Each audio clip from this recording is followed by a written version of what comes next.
Are you ready to learn how to use SPSS for your introductory statistics class? You've come to the right place. My name is Dr. Todd Daniel, and this is SPSS for Beginners from the RStats Institute at Missouri State University.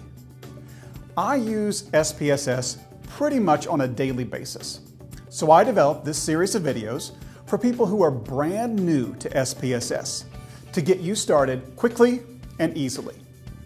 This series is intended as an introduction. Once you're ready to run an analysis for class, you can move on to our other videos that cover those topics in much greater detail. We are going to start with the basics, where I teach you about the SPSS workspace, how to create variables, and how to enter data. From there, we will move on to simple statistics and common statistical tests. So as you can see, we have a lot to cover. So if you are ready, let's get started with SPSS for Beginners.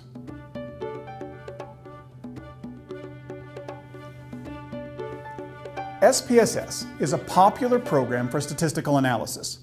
It's used often in the behavioral sciences like psychology, but it works well for lots of other fields. So why has SPSS become so popular? Well, the biggest strength of SPSS is its user interface. Now, I might argue that its biggest strength is actually with data handling, but its popularity is no doubt because of that user interface, which relies on drop-down menus, making it very easy to teach and to learn. The common criticism of SPSS is because of its user interface. Because it makes statistical analysis simple, it also risks making analysis simplistic. It allows people to run tests without really knowing what they're doing, and it encourages mindless analysis. So in this set of videos for beginners, I confess that I am showing you how to use SPSS a bit mindlessly. But I will teach you about the other tests and interpretations in other videos. So for now, you get comfortable with SPSS software, and later we're going to learn about theory and research design.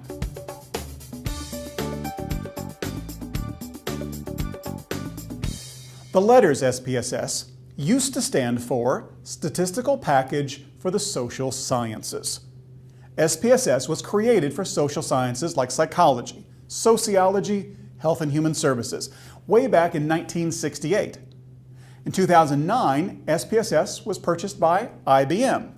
And because it is now used in a variety of fields other than the social sciences, SPSS is an acronym, like BP, KFC, AOL, BNSF, AT&T, or IBM. The letters no longer stand for anything, and its proper name is now IBM SPSS Statistics.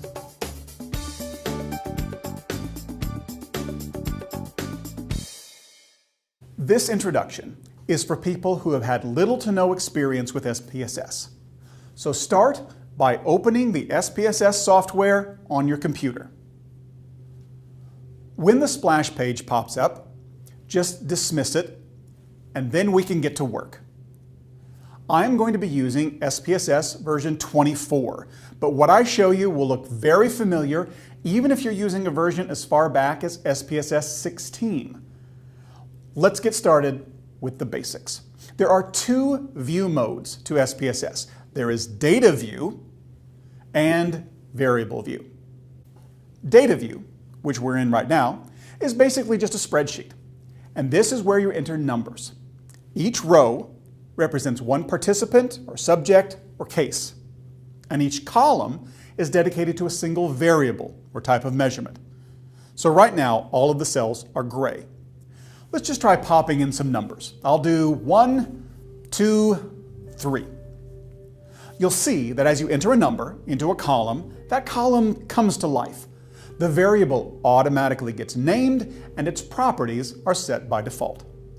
However, the name is VAR0001. That stands for variable 1. If you type in more numbers, more variables get defined. Their default names will be VAR2, VAR3, var4, and this can get a little confusing, especially if you have lots of variables and they're all named almost exactly the same thing. And also, the default properties for each variable may not be exactly what you want, so we should learn how to change them, and we're going to do that in Variable View. To get to Variable View, click on this tab at the bottom of the screen. We can now see our 4 variables. In Variable View, each variable is in a row, and the properties are in columns. We will begin by changing our variable names. So there are a few things that you need to know about naming variables in SPSS. First of all, you can name a variable pretty much anything that you want, but you cannot use spaces, you cannot use most special characters, and the name cannot begin with a number. If you want to use a space, use an underscore. Camel case works equally well, where you omit the spaces but you capitalize each new word. So let's settle on some more descriptive names. The first variable is going to be a random identification number that we call ID. Next, we will have a variable for gender, and then a variable for height, and one more for weight. Now, variable names are good, but sometimes you want something even more descriptive, and in that case, add a label. Labels allow you to describe your variable with much more detail. For example, ID is a random identification number, and this is height in inches and weight in pounds. Another important property is type. The default type is numeric because we're using numbers, but you can change the type to dates if you're recording dates or to currency amounts. A string variable includes letters or words in the data. But honestly, for most of what we're going to be doing, analyzing data, the numeric variable is going to be exactly what you want. And probably the only other property that you need right now is measure. Measure specifies the scale of measurement that you will be using.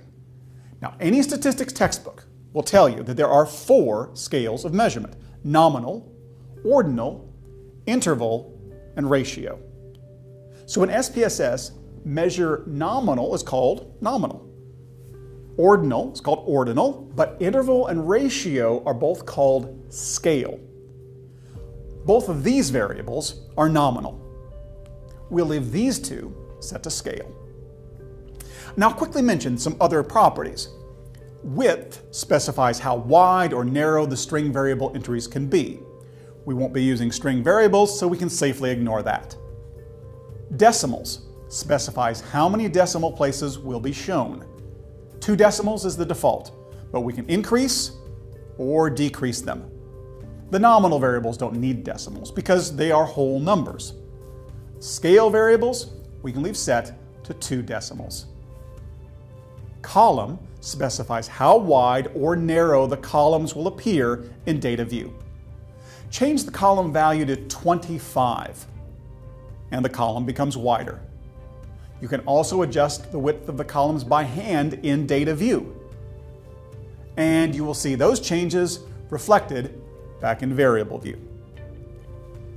Align helps you to set your data to be left justified, right justified, or centered. I like to leave all the numeric variables right justified. There are some other properties like values, missing, and roll, which are useful once we've learned the basics. So here is what you need to know. You can create a new variable simply by typing a new name. It's that easy. Give it a label. Adjust the decimals. And set the measure. Leave all of the other settings at their default, and if you want to delete a variable, select it, and then choose Clear.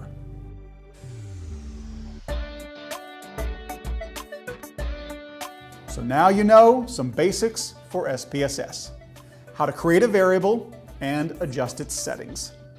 Next, We're going to begin plugging in numbers and running some simple analyses.